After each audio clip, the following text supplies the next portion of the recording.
You notice that on the chart? And that'll be on other countries to help rebuild our economy and to prevent cheating. So we're going to have a minimum of cheating, and we're going to be very severe on the people that at the gate that watch the tariffs and watch the product coming in, because there's been a lot of bad things happening at the gate because the money is so enormous that you're talking about. There's never been probably anything like it in terms of the enormity, and there are a lot of bad things happen at the people that do the check-in, and they're looking at 10-year jail sentences if they do play. We're going to treat them so good, but if they cheat, the repercussions are going to be extremely strong. Foreign nations will finally be asked to pay for the privilege of access to our market, the biggest market in the world. We're right now the biggest market in the world. We had a great country 4 years ago in terms of the economics. We were doubling up on China. We were doing so well. Nobody was going to catch us, but so much of it slipped away over the last 4 years under Biden. I campaigned on this policy throughout last year, and today that promise was made, and it was also a promise, as you know, that was kept. Promises made, promises kept. To any company that objects to our common sense reciprocal tariffs, again, reciprocal, back and forth, back and forth. And I call this kind reciprocal. This is not full reciprocal. This is kind reciprocal. But what we do is we cut it in half. We charge them. My answer is very simple. If they complain, if you want your tariff rate to be zero, then you build your product right here in America, because there is no tariff if you build your plant, your product in America. And we've seen companies coming in like we've never seen before. Likewise to all of the foreign presidents, prime ministers, kings, queens, ambassadors, and everyone else who will soon be calling to ask for exemptions from these tariffs. I say, terminate your own tariffs, drop your barriers, don't manipulate your currencies. They manipulate their currencies like nobody can even believe, which is a bad, bad thing and very devastating to us, and start buying tens of billions of dollars of American goods. Tariffs give our country protection against those that would do us economic harm, and many people were looking to do us economic harm. Maybe not so obviously, but they were doing tremendous economic harm. But even more importantly, they will give us growth. These tariffs are going to give us growth like you haven't seen before, and it'll be something very special to watch. I am so looking forward, and Brian, it's going to happen even faster than you said. You know, you might say, but it's already started. It's already started. Work's already begun on plants all around the country, and you see that as before. These are big, rich companies. We have $61 billion started on a big plant going up. It's going to be announced over the next 2 days, and they already started work. Many of these the biggest companies in the world, they've committed to build, build, build. We're going to build, build, build, sir. And they came here to see me, and they wanted to know if they could have a press conference. I do as many as I can. I'm pretty busy trying to stop Russia and Ukraine and the Middle East. We got to stop that. We got to stop the Houthis, which we're making tremendous. They like shooting ships down and out of the water, sinking ships. They get a kick out of it, but they're not getting such a kick out of it now, are they, Mr. Secretary? They're not getting such a kick out of that now. But here are just a short list of some of the companies that have already announced and committed to investment. And this is a company that built its factories and its plants in China.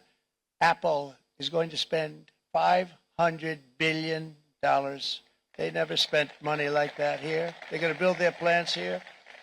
SoftBank, OpenAI, and Oracle, great companies, are investing $500 billion almost immediately. NVIDIA, a hot company, is investing hundreds of billions of dollars. They just announced. TSMC, the biggest, most important company in the world of chips from Taiwan, with no investment from us, is investing $200 billion. And they said the reason was, number one, the election of November 5th, and number two, the tariffs. They don't want to pay the tariffs, and the way they're not paying it is to build their plant here. So we're going to go from almost no percentage. We used to have 100% of the chip market. Now it's all in Taiwan. Almost all of it's in Taiwan. A couple of other countries, but mostly in Taiwan. And Think of it. We had 100%. We lost it because of people in that office that didn't do their job. They allowed it to be stolen from us. Johnson & Johnson, great company, $55 billion. Eli Lilly, $27 billion. Meta is investing $500 billion. Wow. DeMac is investing $20 billion. CMA, CGM, $20 billion. And then you have Merck, Clarios, Stellantis, General Motors, GE Aerospace, Honda, Nissan, Hyundai are all putting in billions and billions of dollars, and they're committed 100%. So. And we've never had, and this is after 2.5 months. This is after just a short, this all took place as soon as we came out with what everybody wanted to do. You know, I watched a gentleman today on television, used to work with Lee Iacocca, a very respected automobile person, and he said, you know, because they were asking people, they try and get as many negative people as they can, but they can't find them too much. It's pretty hard to find in terms of what we're doing, especially when they see all this investment. They said, so tell me, what do you think of what Trump is doing from the automobile standpoint? He said, I can't believe it. Somebody is finally, he's an older guy, real pro, really top guy, with Lee Iacocca. He said, I never thought I'd see the day when this would happen, where somebody had the courage to go and do what has to be done. This is transforming our nation. Our entire nation is going to be transformed, not only with the cars, but on every single other item that's built. We're going to become an industrial powerhouse. And he said that so beautifully today. In fact, I'm going to find out, I'm going to get a tape, and Bruce, I'm going to get that tape, and I'm going to send it to you out in Long Island, and you're going to play it for the people. And all your union workers and your non-union workers out there, you got a pretty even split. But we have, so far, it looks like we're going to have about $6 trillion of investments, and you wouldn't do that in years in this country over the last number of years. $6 trillion, and that's going to be much higher by the end of the year. And think of what $6 trillion is. You wouldn't have even a small percentage of that under this other system. We're going to be an entirely different country, and it's going to be fantastic for the workers. It's going to be fantastic for everyone. There will never have been a transformation of a country like the transformation that's already happening in the United States of America. It's an incredible thing to watch, and it's incredible to meet with the top people, people that you read about, very wealthy people, or people that are great managers and executives and presidents of big public companies, and to watch the enthusiasm they have now that they didn't have. They gave up on our country. They went to foreign countries and they built. Companies are pouring into our country at levels never seen before, with jobs and money to follow, and it's really beautiful. In the coming days, there will be complaints from the globalists and the outsourcers and special interests and the fake news. Always, fake news will always complain. But never forget, every prediction our opponents made about trade for the last 30 years has been proven totally wrong. They were wrong about NAFTA. They were wrong about China. They were wrong about the Trans-Pacific Partnership, which would have been a disaster if I didn't terminate it. If I didn't terminate that, United Auto Workers, you would have had no jobs in this country. You would have had no jobs. It was all going to other countries. In my first term, they said tariffs would crash the economy. Instead, we built the greatest economy in the history of the world. And again, I have great respect for President Xi of China, great respect for China, but they were taking tremendous advantage of us, and I commend them for that. I say, hey, if you can get away with it, that's okay. But, you know, they understand exactly what's happening, and they probably, most of them are saying it's about time they did something, but and they're going to fight. They're going to fight fair. Everyone's going to fight. You know, it's like I say to the leaders, look, you got to take care of your country, but we have to start taking care of our country now. We can't do what we've been doing for the last 50 years. From the day of my election, the stock market went up in my first term 88%, with NASDAQ going up 155%, more than any president has ever had in any term in office, by far.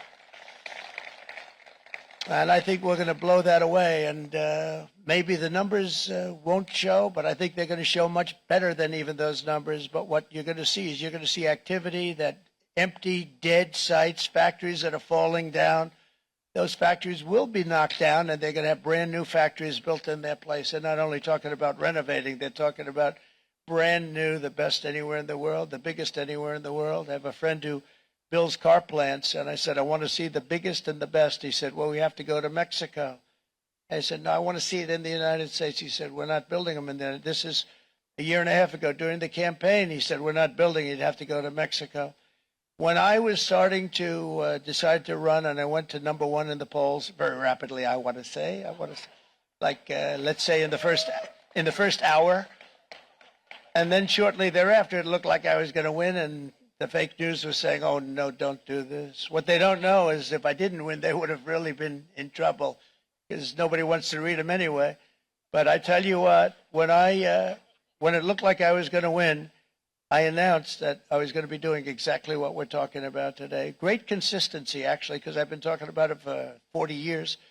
But because I saw what was happening 40 years ago. If you look at my old speeches when I was young, very handsome, my old speeches, and that people would say I'd be on a television show, I'd be talking about how we were being ripped off by these countries. I mean, nothing changes very much. The only thing that changed were the countries, but nothing really changes. But it's why it's such an honor. It's such an honor to be finally able to do this.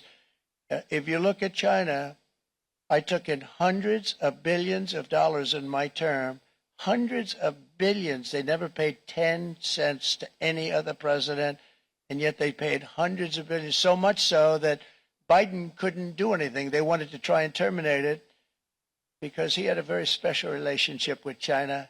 You know what the relationship was? He had a special relationship. But the numbers were so big, that they couldn't do it. So they did ease it up. They did things that they shouldn't have done. They made it a lot more comfortable for them, but they couldn't do it because the numbers were hundreds of billions of dollars, and I did that. And we were on our way to doing something like incredible. And then we had a very bad election happen, a lot of bad things happened. So when I said we got to do it again, I said we have to make it too big to rig, and we made it too big to rig, and we won in records, and it was a monumental win. And it was such an honor to see so many of you, like Brian and your friends, here with us to celebrate, and to more importantly celebrate what we're doing, because that wouldn't be a full celebration if we didn't do this, because this will be an entirely different country in a short period of time. It'll be something the whole world will be talking about it. The critics made the very tired predictions earlier this year, but in February, core inflation dropped to the lowest rate in 4 years. And the price of eggs, as you know, just in a month and a half, we were there for 4 weeks. And the first week, I got blamed for eggs. I said, I just got here. They said eggs have gone up at like 250%, and you can't get eggs. And they were going crazy. And I said, I just got here. And then we got to work on eggs, and we got to work on everything. And our great Secretary of Agriculture, you did a fantastic job. Brooke Rollins, she did a fantastic job. And as I said before, the price of eggs dropped now 59%, and they're going down more, and the availability is fantastic. They were saying that for Easter, please don't use eggs. Could you use plastic eggs? I said, we don't want to do that. We want to, and you really came through. It's an amazing job. Thank you very much, Brooke. You did great. But likewise, an old-fashioned term that we use, groceries. I used it in the campaign. It's such an old-fashioned term, but a beautiful term, groceries. It sort of says a bag with different things in it. Groceries went through the roof, and I campaigned on that. I talked about the word groceries for a lot, and energy costs now are down. Groceries are down. Gasoline is way under $3, and people are beginning to be able to buy things and live again. We brought prices way down. We created 10,000 already in a few weeks, new manufacturing jobs, and it was that took place in 1 month, numbers that they haven't seen in a long time. We had virtually no inflation under my term. We had virtually no inflation for 4 years, but after transitioning over to Sleepy Joe, it went from almost non-existent to the highest in the history of our country. We had the highest inflation in the history of our country, brought up by energy and bad spending and bad policy, and a lot of bad things happened. How about allowing millions and millions and millions of people to pour into our country with open borders, where it's so sad to see even now. And I see our great secretary of you have done. Stand up, please, Christy. Stand up. Christy Nome and Tom Holman. These people are doing a great job, but gotten them out in records. We have problems with judges that don't want them to go out. They want Tren de Aragua, and they want MS-13, the most vicious gangs ever. Nobody's ever seen anything like it. Absolute killer gangs. They kill people. They don't even think about it. And we put them out, and we have judges now, radical left judges that they don't want them to go out. They want them to even be brought back. Let's bring them back. You've done a fantastic job, and please thank everybody. Homeland Security, thank everybody. Appreciate it.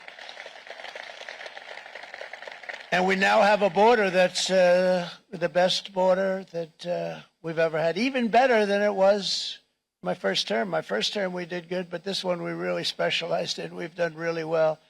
And we had records then. We had the best, safest border. 4 years ago, we had the best border there ever was. And now we have, you've actually matched it and done even better. And we're going to get it down the right way. And we want people, by the way, to come into our country, but we want them to come in through a legal process. We want them to come in legally. We need more people. We need people to run these plants and to help the auto workers and the Teamsters and the non-union people and everybody else. But we need people and the farmers. And we're going to let people come in, but they want to come in. We want them to come in legally. They have to have the capability of loving our country, not people that hate our country. We don't want them in our country. And now we're going to pass the largest tax cuts in American history, and that's where we're relying on Mike and John Thune. And we will not cut Social Security, Medicare, or Medicaid benefits, and the Democrats will, because if they got in, the entire economy would collapse. This country was heading for a collapse under the people that you saw. They were horrible. I think one of the reasons people like the job, I have my highest approval ratings because I think they're comparing me to the worst administration in the history of our country. So I appreciate that at least. But Speaker of the House, Mike Johnson, and Senate Majority Leader, appreciate it, Mike. John Thune have been fantastic, by the way. But they've been working tirelessly on taking the next step to pass the plan for our one big, beautiful bill. And I'd like to name it that if you can. One big, I made that statement about 6 months ago, and everybody calls it one big, beautiful bill.